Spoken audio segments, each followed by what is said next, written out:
Assalamualaikum warahmatullahi wabarakatuh. Perkenalkan, nama saya Wahbi Mafildan dengan NIM C5023015. Di sini saya akan mempresentasikan preparat sel dan epitel. Yang pertama, sel. Itu ada preparat stereosilium. Stereosilium itu terdapat ada lamina propria, itu di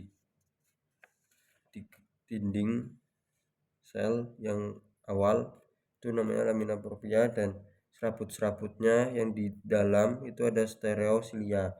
Nah, terus yang di tengah ini adalah lumen atau sperma. Nah, terus yang di kotak-kotak ini yang berwarna kuning itu epitel pseudoeus trafficatum glomerular. Nah, yang kedua ada granulum simogen. Granulum simogen sendiri itu terdapat pada organ pankreas.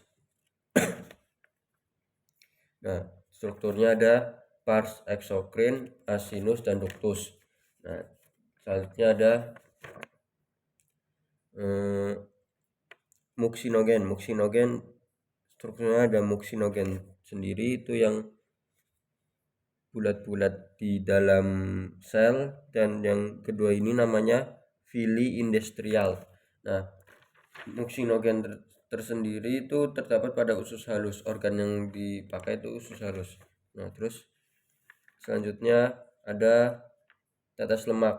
Tetes lemak itu gambarnya seperti ini, dia bundar, terus ada dinding yang di luarnya lagi, itu namanya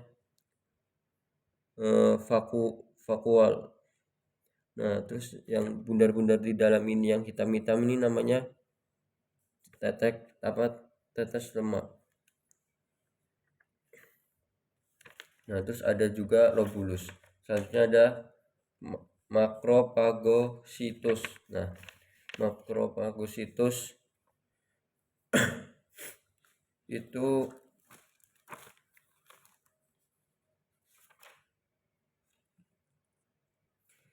sel pertahanan tubuh yang ada di sel pertahanan tubuh. Nah, itu terdapat pada hepar. Nah, ini seperti gambar matahari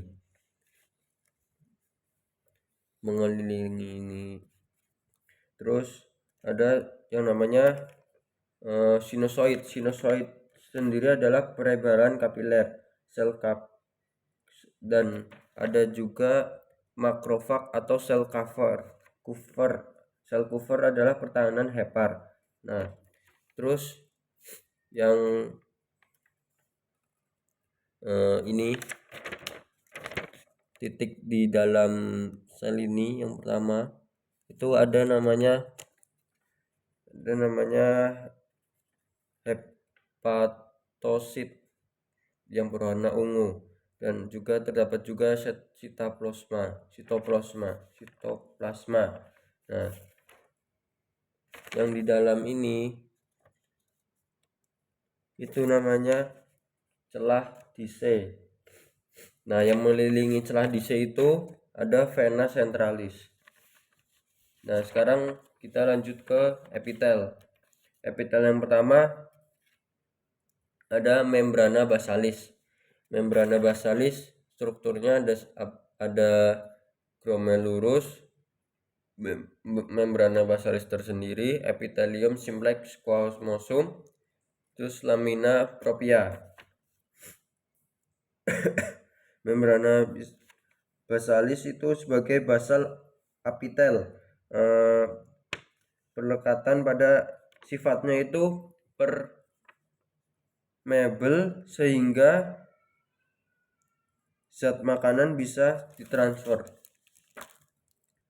Terus tersusunnya anyaman filamen-filamen tipis, serat-serat atau etikuler. Nah, fungsinya itu menyokong struktural epitel, menyaring substansi yang masuk, memediasi interkular antara sel satu dengan yang lain.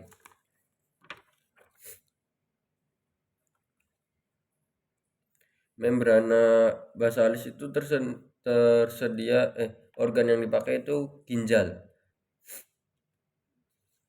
Selanjutnya ada epithelium simplex cubodium. Epithelium simplex cubodium yaitu organ yang dipakai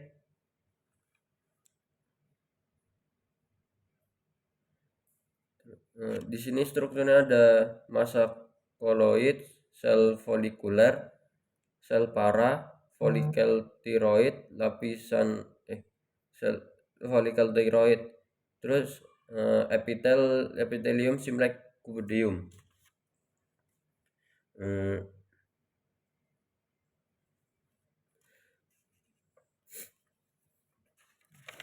Seperti ini.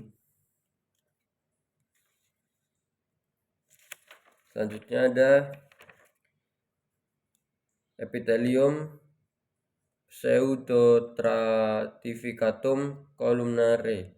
Nah, itu ada sperma yang di tengah, terus membran basal yang mengelilingi ini, terus stereosilia, serabut-serabut, terus antara membran basal dan jaringan ikat itu ada pseudostratificatum columnare. Selanjutnya ada epithelium transitional. Itu bentuknya berubah-ubah, kadang berkelok-kelok atau pipi. Nah, yang di sini berkelok-kelok.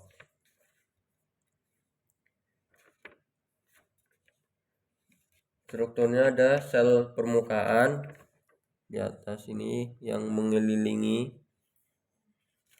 terus ada epitel transisional, jaringan ikat.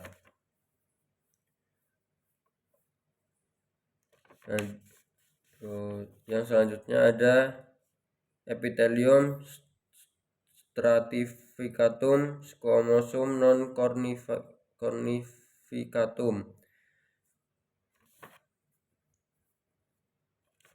Berarti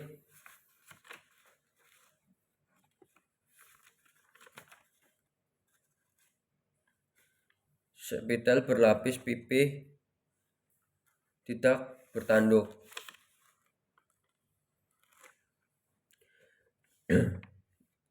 Strukturnya ada lapisan otot linguitudinal, lapisan otot sirkular atau internar, jaringan ikat submukosa, dan epithelium intravertebrum squamosum non cornificatum.